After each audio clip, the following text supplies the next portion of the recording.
Muy buenas noches, hermanos y amigos. Continuamos con la serie de estudios sobre el Evangelio de Mateo. Abran su Biblia en el capítulo 12. Con la ayuda de nuestro Dios trataremos el tema La generación perversa demanda señal. Mateo 12, del versículo 38 al 50, que podemos dividirlo para su estudio en tres partes. La primera, rechazo al deseo de ver señales, del versículo 38 al 42. La segunda, la generación mala es comparada con un hombre endemoniado, versículos 43 al 45. Y la tercera, ¿quién es la madre y los hermanos de Jesús? Versículos 46 al 50. Vayamos a nuestra primera parte de nuestro estudio, el rechazo al deseo de ver señales. Dice el versículo 38. Entonces respondieron algunos de los escribas y de los fariseos, diciendo: Maestro, deseamos de ver de ti señal. Los fariseos estaban resentidos por su completa derrota. Jesús había demostrado que el informe que ellos estaban difundiendo acerca de él, el que hacía milagros por Beelzebú, príncipe de los demonios, era perverso y absurdo. Además, Jesús antes ya los había llamado generación de víboras. Así que ahora los fariseos, que antes se habían aliado con los herodianos, ahora buscan la ayuda de aquellos a quienes tienen gran admiración, los escribas, que eran reconocidos expositores y maestros del Antiguo Testamento y de las tradiciones. Estos fariseos y escribas van juntos a Jesús y le dicen que desean ver una señal de parte de él. Cuán completamente judaico. Dice la Escritura, porque los judíos piden señales y los griegos buscan sabiduría. Al presentar esta su petición, ellos observan de forma exterior urbanidad y respeto. Sin embargo, esta cortesía era pura apariencia. Estos hombres realmente odiaban a Jesús. Querían tentarle. Lo que realmente estaban diciendo era que ninguna de las obras maravillosas de sanidad que Jesús hasta allí había hecho, incluyendo la descrita en el versículo 22 desde este mismo capítulo, que fue sanar a un endemoniado, ciego y mudo, era suficiente para mostrar que era la obra por el poder del Espíritu Santo. Ellos tenían una explicación diferente, que era por el poder de Satanás. Así que, en el fondo, la petición de ellos era insultante y descarada. Ya habían sido dadas todas las pruebas requeridas acerca de las pretensiones de Jesucristo. Se habían hecho milagros con los cuales se había abrazado la eficacia y la compasión, el amor y la gracia para con los pobres pecadores perdidos. Pero los enemigos no estaban interesados en la compasión, sino en los prodigios, no en la sanidad, sino en aquello que apelaba a los sentidos. La señal debía diferir de cualquier cosa hecha previamente. Tenía que ser emocionante, excitante, sensacional. Bueno, ¿qué querían? ¿Querían que Jesús se elevara al cielo? ¿O esperaban que les diera una visión de Miguel que repentinamente deja su habitación celestial para venir a libertar a los judíos del amargo yugo romano? La demanda de ellos era malvada, porque además de ser insultante y descarada, era hipócrita, porque se creían seguros de que lo que habían pedido a Jesús, él de ningún modo podría hacerlo. Así entonces, versículo 39, él respondió y les dijo: la generación mala y adúltera demanda señal, pero señal no le será dada, sino la señal del profeta Jonás.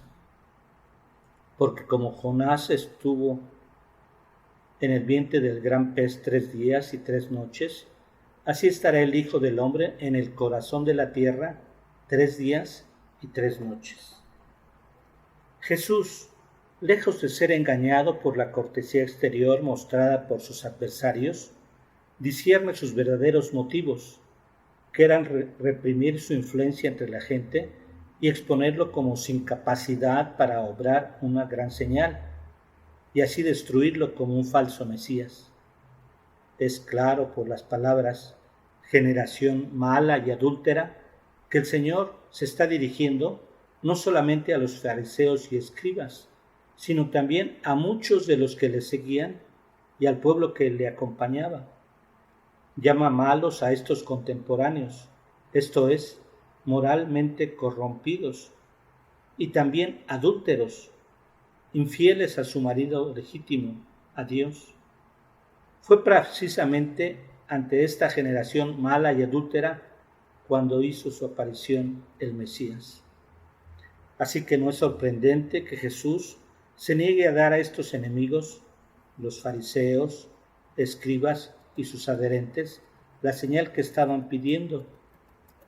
Él y el Padre les darían su propia señal, una señal en que él iba a triunfar completamente sobre ellos, la señal del profeta Jonás, tal como fue la salvación de éste, de permanecer 3 días y 3 noches en el vientre del gran pez. Es claro que Jesús acepta este relato del Antiguo Testamento como un relato de un hecho histórico, verdadero. Ahora el Señor dice que en forma similar, el Hijo del Hombre estará en el corazón de la tierra, la tumba, 3 días y 3 noches. El punto principal es que así como Jonás fue tragado por el gran pez, así él, Jesús, será tragado por la tierra, y como Jonás fue libertado de su encierro, así también el gran antitipo de Jonás se levantaría de la tumba. Aunque en este pasaje la predicción de Cristo con referencia a su resurrección venidera aún era oscura y velada, más tarde, en su ministerio, la profecía sería expresada con creciente claridad. Pero reflexionemos, hermanos y amigos. El poderoso acontecimiento de la gloriosa resurrección de Cristo debiera haber hecho que todos los hombres se arrepintieran. ¿Sí? ¿Y lo hicieron? No. Con respecto a muchos de ellos, esa generación mala y adúltera se endureció completamente. Jesús entonces hace 2 comparaciones respecto a esta generación con otros que fueron llamados al arrepentimiento. Veamos la primera comparación, versículo 41. Los hombres de Nínive se levantarán en el juicio con esta generación y la condenarán, porque ellos se arrepintieron a la predicación de Jonás, y he aquí más que Jonás en este lugar. Si aún los ninivetas se arrepintieron, ¿no debieran haber hecho lo mismo los judíos? Y debemos tomar en cuenta que cuando predicó Jonás en Nínive, no hizo ninguna señal del cielo, solo les llamó al arrepentimiento por sus pecados. Podemos hacer una comparación entre los ninivitas y es a Jesús a quien Jesús dirige. Por ejemplo, esta generación,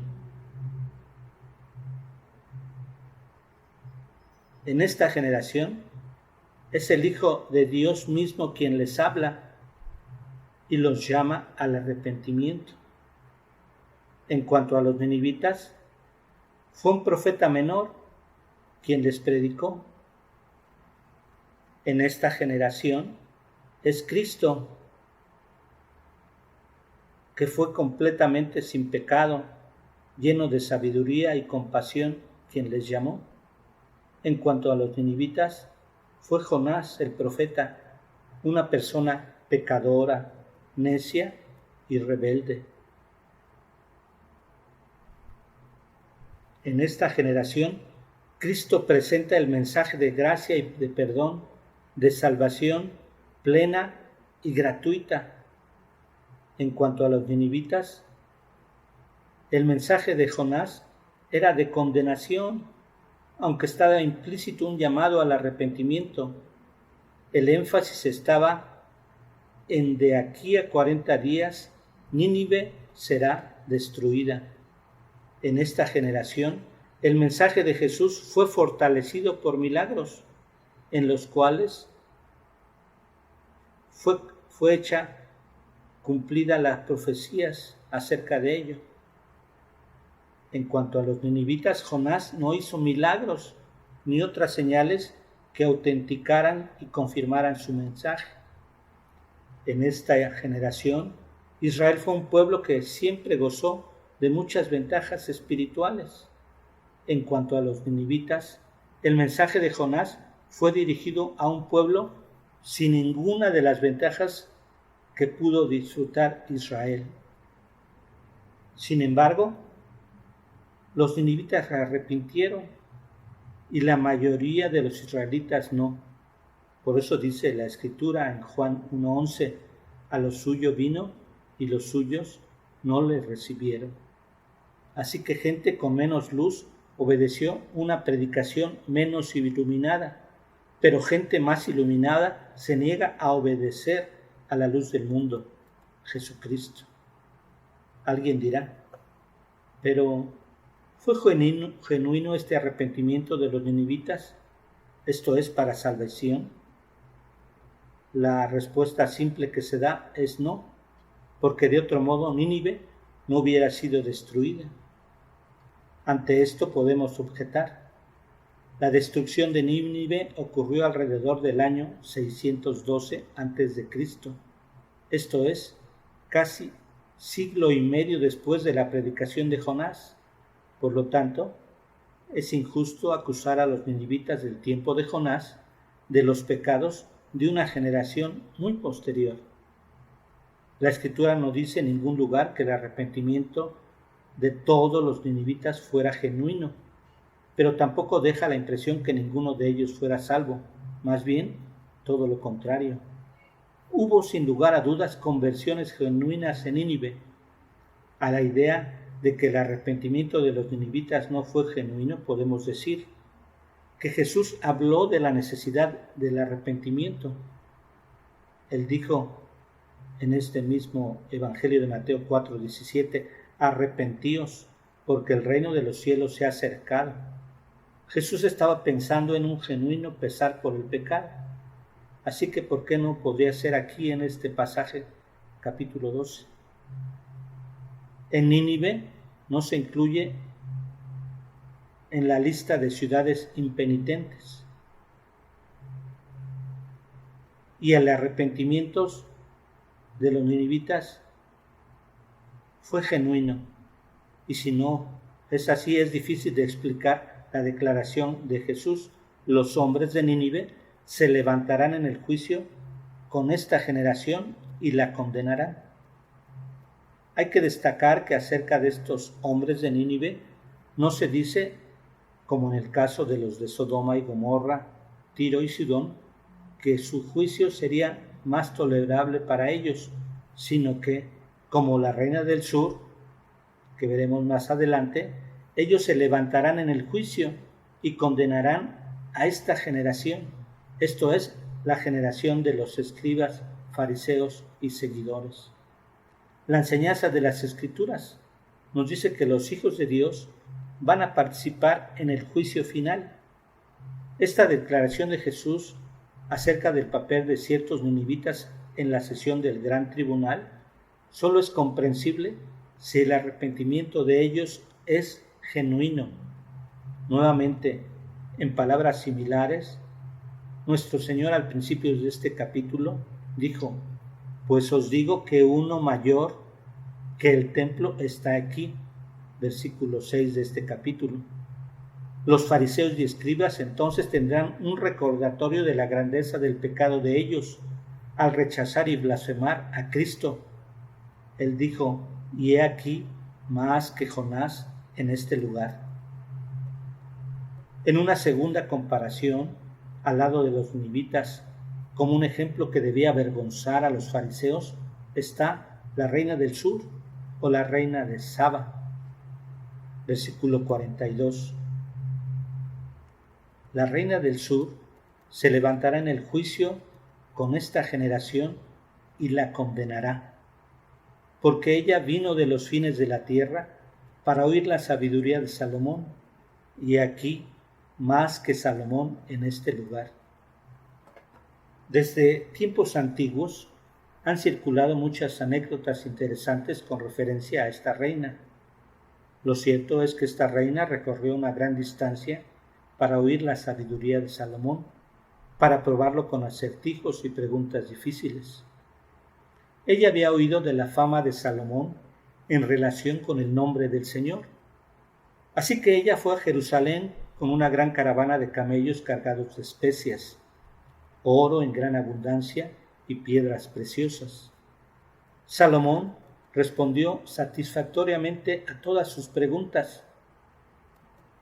Cuando ella hubo observado su gran sabiduría, la casa que había edificado, el estado y los vestidos de sus siervos, se quedó asombrada y dijo al rey: verdad es lo que oí en mi tierra de tus cosas y de tu sabiduría. Yo no lo creía hasta que he venido y mis ojos han visto que ni aún se me dijo la mitad. La reina obsequió al rey gran cantidad de presentes, piedras preciosas y especies. Por su parte, él también le dio costosos presentes. Ahora bien, en armonía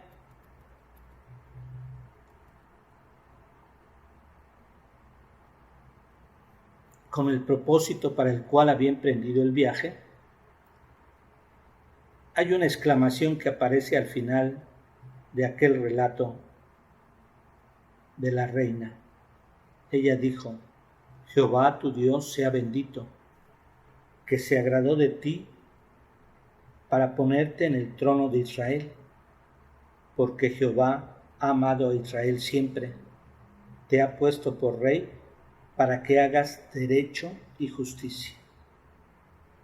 En línea con todo esto, no debemos sorprendernos al leer aquí en el versículo 42 que Jesús declara que en el juicio final esta reina también se levantará y condenará a los perversos contemporáneos de Jesús.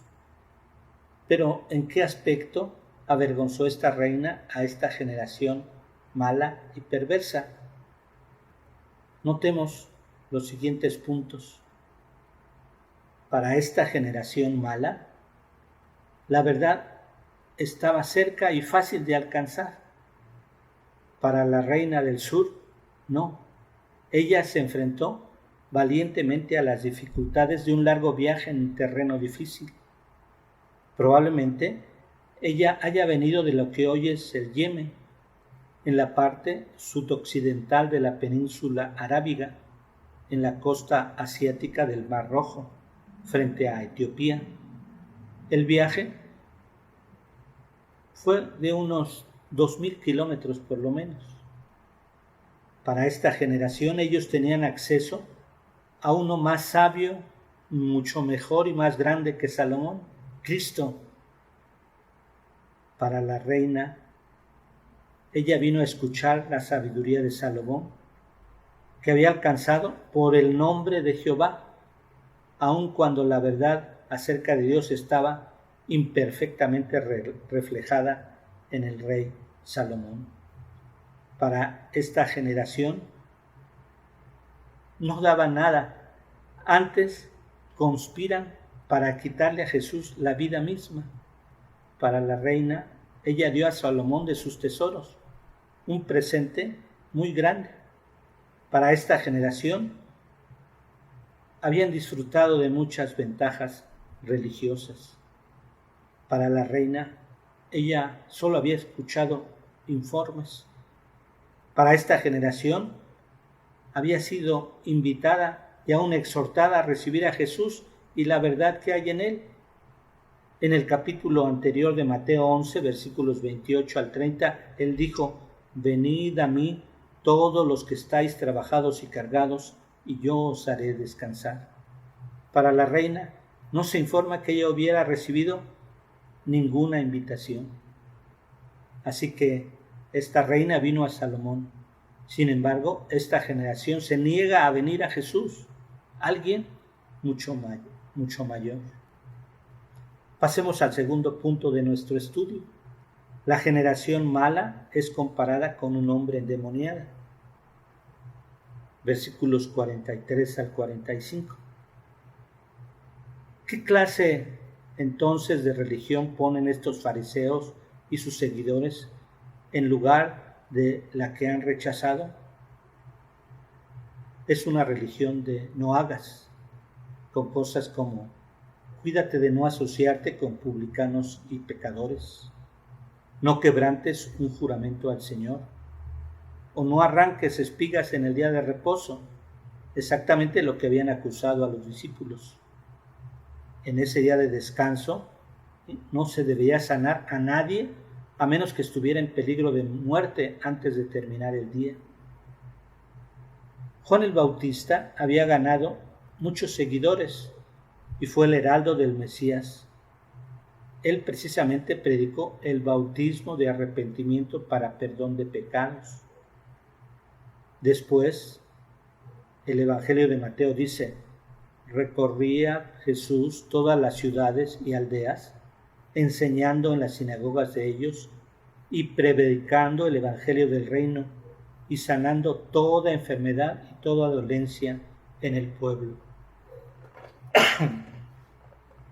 Por un tiempo, podría haber parecido como si un demonio hubiera sido expulsado de un hombre, siendo el hombre una representación del Israel de aquel tiempo.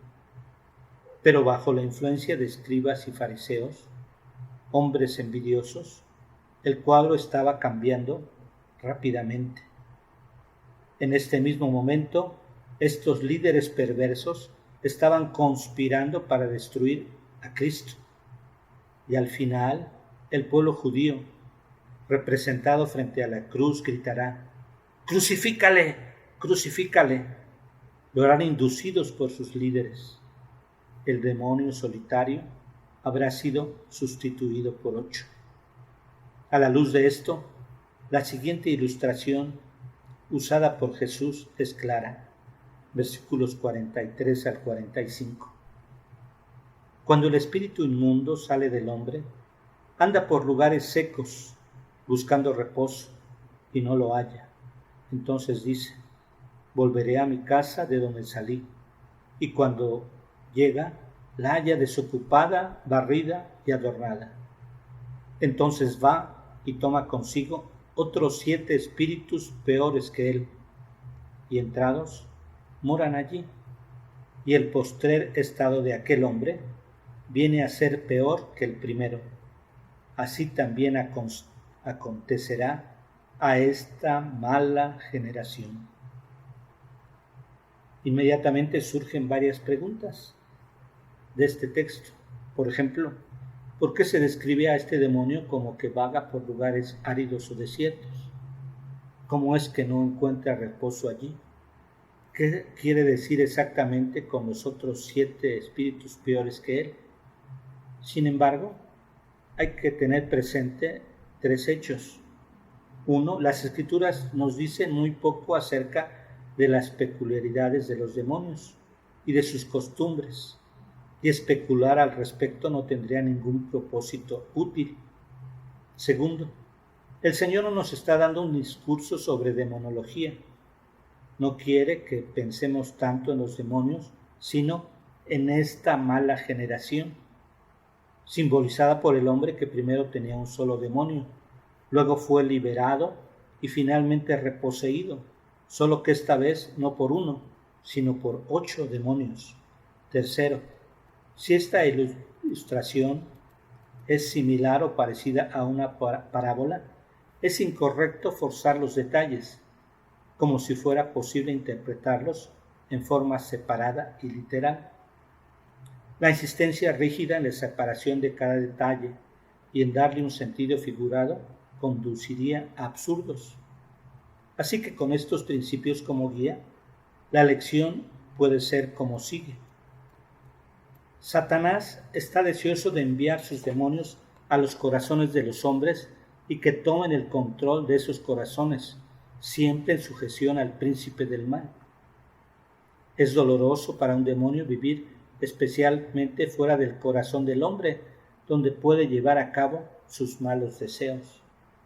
En cuanto a los lugares áridos o desiertos, podemos decir esto: si estamos acostumbrados a relacionar a los ángeles buenos con lugares en que impera el orden, la belleza y la plenitud de vida, ¿no parece natural asociar a los ángeles malos con regiones en las que prevalece el desorden, la desolación y la muerte?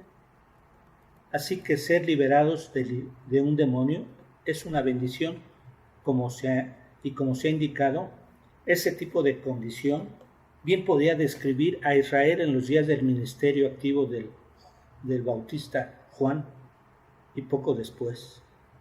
Pero el bautismo de arrepentimiento para remisión de pecados por sí mismo no basta. No basta tener temor de ir al infierno al punto de confesar los pecados y aceptar el bautismo de arrepentimiento.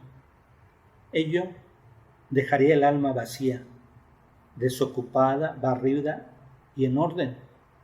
Tal condición no puede hacer frente a las profundas necesidades del corazón humano. El ser humano necesita también nacer de nuevo, dejar que Cristo ocupe todo su ser.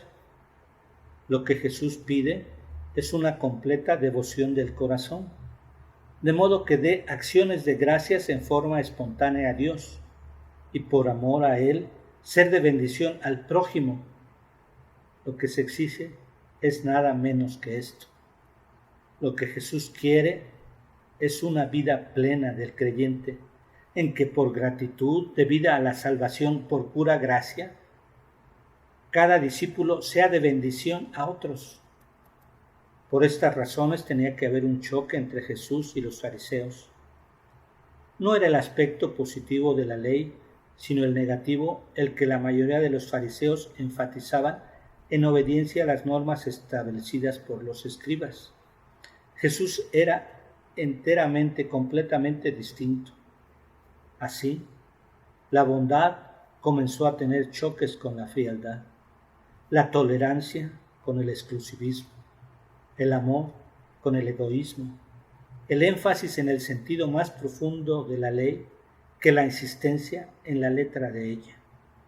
Así que la referencia de Jesús a esta mala generación, como dice el versículo 45, es reflejo de los hostiles contemporáneos de Cristo. Ya en el versículo 39 dijo lo mismo, es decir, muestra que toda la porción que estudiamos es una unidad que nos enseña de la generación mala. Algunas traducciones dicen malvada, otras generación perversa. Finalmente pasemos a nuestro tercer punto. ¿Quién es la madre y los hermanos de Jesús? Versículo 46. Mientras él aún hablaba a la gente, he aquí su madre y sus hermanos estaban afuera y le querían hablar.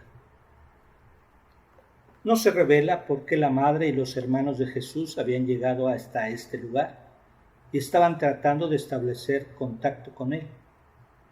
Es posible, como dice Marcos 3, 21 y 22, y que nos arroja una luz al respecto, que estuvieran preocupados como familia por uno de sus miembros. ¿Acaso no se preocupa la madre cuando sabe que su hijo está muy atareado? ¿O los hermanos cuando saben que el hermano está siendo atacado de palabra por otras personas? El hecho de que María y los hermanos de Jesús estuvieran afuera parecería indicar que Jesús estaba dentro de una casa, por lo menos durante los acontecimientos relatados en la parte final de este capítulo 12. Esto explicaría la situación descrita en el versículo 47, que dice: y le dijo uno, he aquí tu madre y tus hermanos están fuera y te quieren hablar. Así que debido a la multitud dentro y probablemente alrededor de la casa, era imposible que los recién llegados se abrieran paso hasta Jesús. Alguien que estaba cerca de la puerta le lleva la noticia a Jesús. Así que aquí tenemos una de aquellas interrupciones que, como siempre, lejos de perturbar al maestro en alguna forma, él la toma como oportunidad para transformarla en ganancia espiritual. Versículo 48. Respondiendo él al que le decía esto, dijo: ¿Quién es mi madre y quiénes son mis hermanos? Jesús hace una pregunta, pero por el contexto de los siguientes versículos, lo que quiso decir fue: ¿quiénes son los que pertenecen a mi familia espiritual, o a la familia de Dios, o a la familia de la fe? Quiere entonces indicar que ni su madre María ni sus hermanos deben distraerlo de la tarea que tenía por objetivo. Está indicando que en ese momento los lazos espirituales son más importantes que los de la sangre. Luego Jesús responde a su propia pregunta. Esa respuesta es breve, hermosa y sobre todo muy alentadora. Versículo 49.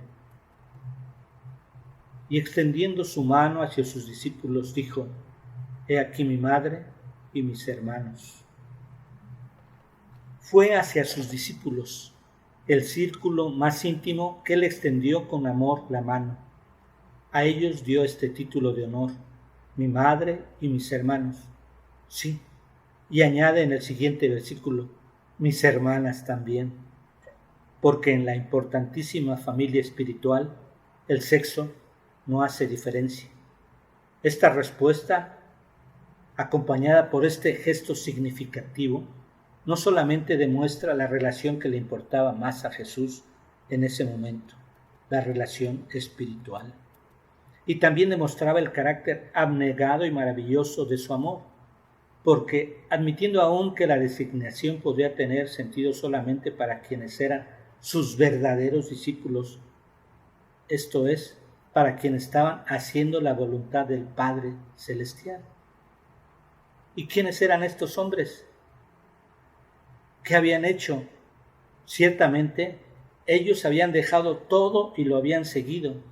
Sin embargo, por otra parte, eran hombres de poca fe, débiles en muchos aspectos.